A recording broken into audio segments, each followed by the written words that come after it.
మన భారతదేశంలో ప్రతి 3 స్మార్ట్ ఫోన్లలో ఒక్క స్మార్ట్ ఫోన్ ఈఎంఐలో కొంటున్నారని చెప్పొచ్చు. అయితే ఈ ఈఎంఐ వెనుక దాగున్న ఒక ప్రమాదం ఏంటి? 2025లో కన్స్యూమర్ డ్యూరబుల్ లోన్స్ అంటేనే ఈఎంఐలో వస్తువులు కొనడం అని మనకు తెలుసు. అయితే జీఎస్టీ చూసుకున్నట్లయితే 18% నుంచి 4%కి ఎందుకంటే చాలా మంది ఈఎంఐస్లు కట్టడం ఆపేశారు. అండ్ 10,000 లోపు ఏవైతే ఈఎంఐస్ ఫోన్లు ఉన్నాయో అక్కడ డిఫాల్ట్ అని చెప్పొచ్చు. అండ్ 50,000 పైన ప్రీమియమ్స్ ఏవైతే ఉన్నాయో అక్కడ తక్కువ ప్రీమియమ్స్ ఉన్నప్పటికీ కూడా సమస్య ప్రతి ప్రైస్ రేంజ్లో ఉందని మనం గుర్తుంచుకోవాలి. మరి దీనివల్ల ఏమవుతుందనేది మనం తెలుసుకుంటే చాలామంది షాప్స్లో ఈఎంఐ ఫెసిలిటీస్ అన్నీ కూడా బ్లాక్ చేసేసారని చెప్పొచ్చు. అండ్ బ్యాంకుల గురించి మనం ఆలోచించుకుంటే లోన్స్ అప్రూవల్ చేయడానికి కూడా ఎక్కువ సమయం తీసుకుంటున్నారు కూడా.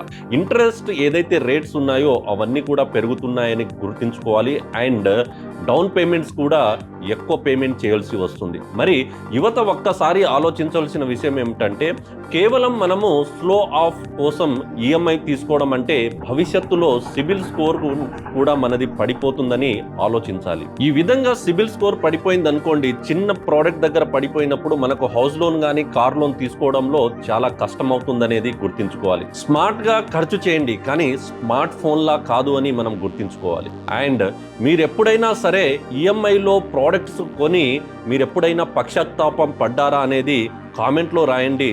సో ఇలాంటి more updates and facts information మీరు మిస్ అవ్వకుండా ఉండాలంటే ఫాలో లంటూ Telugu business channel. Thank you so much.